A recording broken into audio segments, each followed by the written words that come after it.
On va rejoindre maintenant en direct François Gabard. On va d'abord voir l'image de son exploit. Ce jeune navigateur français de 34 ans donc, qui a donc pulvérisé le record du Tour du Monde en solitaire, pulvérisé de plus de 6 jours, de Ouessant à Ouessant en 42 jours, 16h40 minutes. François Gabard avait déjà remporté, il faut le souligner, le Vendée Globe en 2013, la Route du Rhum en 2014, tout ça à 34 ans. Eh bien, on va retrouver François Gabard qui est avec nous en direct de Brest. Merci d'être avec nous.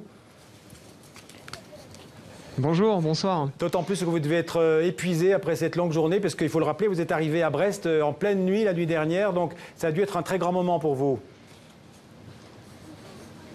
Ouais, je suis épuisé, ça c'est sûr. J'essaye de tenir, je tiens avec toutes les bonnes énergies là qu'il y a à Brest depuis ce matin. Je suis arrivé cette nuit au milieu de la Manche en fait. J'ai dû donc naviguer jusqu'à Ouessant pour retrouver l'équipe technique et depuis ce matin c'est un peu le festival et la fête et j'essaye de tenir comme je peux. Alors je le disais, vous êtes jeune, 34 ans, vous multipliez les victoires, les records. Qu'est-ce qui vous motive? Vous courez après quoi pour aller si vite? Je pense qu'on essaie juste de progresser, d'apprendre. Ça fait depuis longtemps que je fais de la voile, que je fais de la compétition, je me régale avec ça. Et à chaque nouvelle course, il y a des nouvelles choses qui arrivent, il y a des belles émotions, il y a pour moi des tranches de vie qui sont juste extraordinaires. Et c'est ça que je prends, que je prends avec plaisir parce que c'est juste génial. Faire un tour du monde comme ça, c'est des expériences qui sont extraordinaires. C'est un privilège de pouvoir...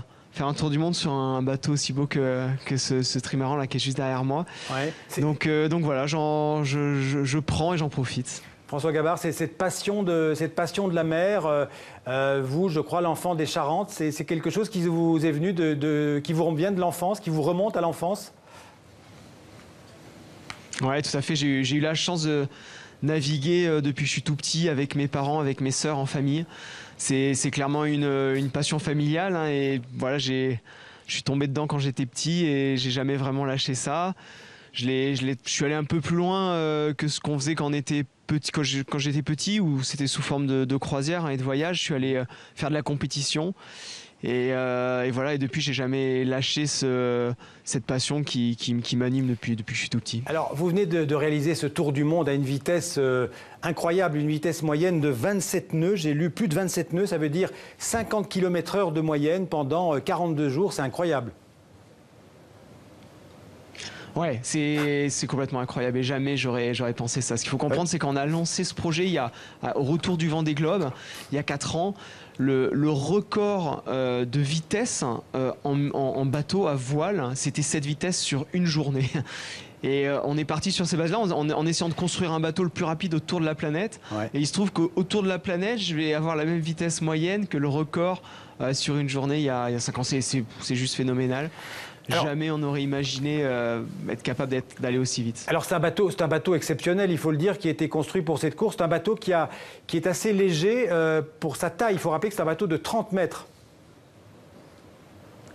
Ouais, c'est un grand bateau, il fait 30 mètres de long, 23 mètres de large.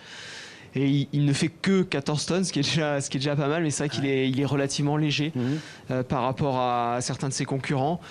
Ce qui est évidemment un avantage énorme pour 2 raisons. Quand on navigue en solitaire, puisque tout est difficile sur ces bateaux-là, tout est lourd, tout est puissant, donc on essaye d'avoir les choses les moins difficiles possibles à manœuvrer. Et surtout, c'est, je pense, un avantage énorme pour ce qui va se passer dans les années qui viennent, puisque les bateaux commencent à voler, ils s'appuient sur les foils. Les foils, c'est ces appendices, on les voit peut-être pas très bien, qui permettent donc aux bateaux de s'appuyer sur l'eau. Et grâce à ça, grâce à ce vol, on arrive à s'affranchir de la traînée des coques dans l'eau et on accélère. Et on commence tout juste en course au large à faire ça. Ouais. Et je pense que dans les années qui viennent, on va faire ça de plus en plus fort. Comment on fait, François Gabard, la nuit pour se reposer? Vous laissez votre bateau à cette vitesse-là, tout seul? Expliquez-nous comment ça se vit une journée sur un bateau comme ça. Ouais, alors il y a un pilote automatique hein, qui barre tout simplement. Le pilote, quand on est tout seul autour du monde sur un bateau comme ça, il barre 98-99% du temps. Nous, notre objectif, c'est de gérer le bateau, gérer les changements de voile, gérer les transitions, gérer le réglage des voiles. Et puis forcément, il y a des moments où il faut dormir. Alors, on dort très peu, quelques secondes, quelques minutes, par-ci, par-là. Toujours un peu sur nos gardes, hein, parce que le bateau peut se retourner. Il faut être capable choquer, de lâcher les voiles rapidement si jamais il y a une survente. Donc c'est pas de tout repos et c'est un des défis pour un marin solitaire, c'est d'être capable de dormir malgré la vitesse, malgré les conditions difficiles. Et j'ai essayé de faire du mieux possible, mais je n'ai pas beaucoup dormi quand même. Je vous jure, j'ai vraiment pas beaucoup dormi. On va bientôt vous laisser aller dormir. Encore une dernière question. Vous avez aussi bénéficié d'une météo assez clémente quand même. C'est important. Oui, évidemment. J'ai eu pour gagner une course, pour battre un record, il faut avoir un peu de réussite. Et là, j'ai eu une petite étoile au-dessus de ma tête pendant ce tour du monde. J'ai eu une météo exceptionnelle, surtout sur le départ, la première partie. On est parti d'Ouessant le 4 novembre, c'était pas si évident que ça. Et dans les jours qu'on suivi, tout s'est enchaîné à merveille. Et j'ai eu une dépression magique, une petite dépression extraordinaire qui m'a amené du Brésil jusqu'à l'Afrique du Sud à toute vitesse. Et ça m'a tout de suite mis dans le bon tempo. Merci beaucoup François Gabard. Et puis je vous souhaite de vous reposer, peut-être de prendre quelques jours de vacances. Merci en tout cas d'avoir été avec nous sur TV5 Monde. Merci Bravo beaucoup. encore.